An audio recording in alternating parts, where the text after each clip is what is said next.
Assalamualaikum. My name is Nurul Suhada Sazwana binti Aksan, and today I will be presenting my individual assignment on the topic of demand and supply forecasting techniques for the subject manpower planning.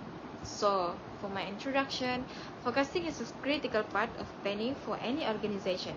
It helps businesses anticipate future demand and supply so they can prepare effectively. So, in this presentation, I will cover two topics. The first one, work study for demand forecasting, and the second one is about trend analysis for supply forecasting. So, let's start with demand forecasting. Demand forecasting for my presentation is work study method, which is work study method is used to analyze how work is done and find ways to improve efficiency. It helps predicting future demand by looking at how tasks are completed and how resources are used. The key characteristics of this technique include a systematic approach where each step of the forecasting process is analyzed clearly. The second one is data-driven decision. This work study fully using historical sales and operation data to make prediction in the future. The next one is collaboration across departments like marketing, finance, and operation.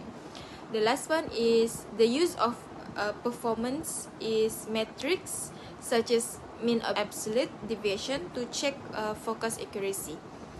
So this process involves observing current forecasting methods, like identifying efficiencies and then creating standardized procedures.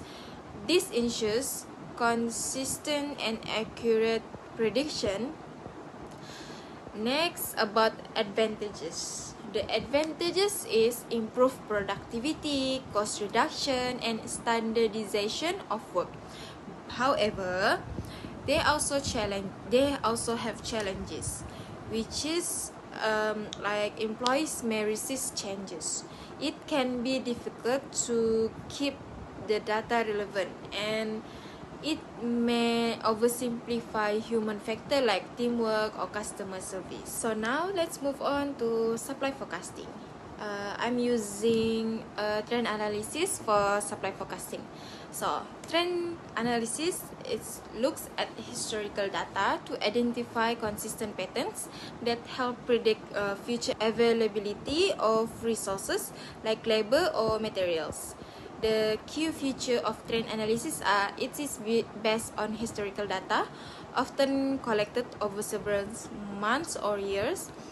It uses a quantitative approach like tools like regression and moving averages. It focuses on time series data where trends are tracked over regular period like monthly or quarterly. The process begins with defining the forecasting goal, then historical data is collected and a suitable model is developed. This model is then tested and adjusted to improve accuracy. So these trend advantages include it helps identify long-term patterns, support database decision making, and lastly is cost-effective and easy to apply, especially for smaller organizations. But there have limitation.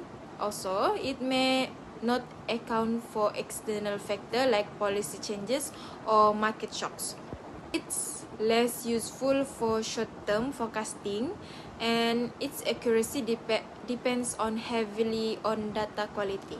For the conclusion, both work study and trend analysis are powerful forecasting tools. When we use together, they offer a more complete and reliable view of future demand and supply.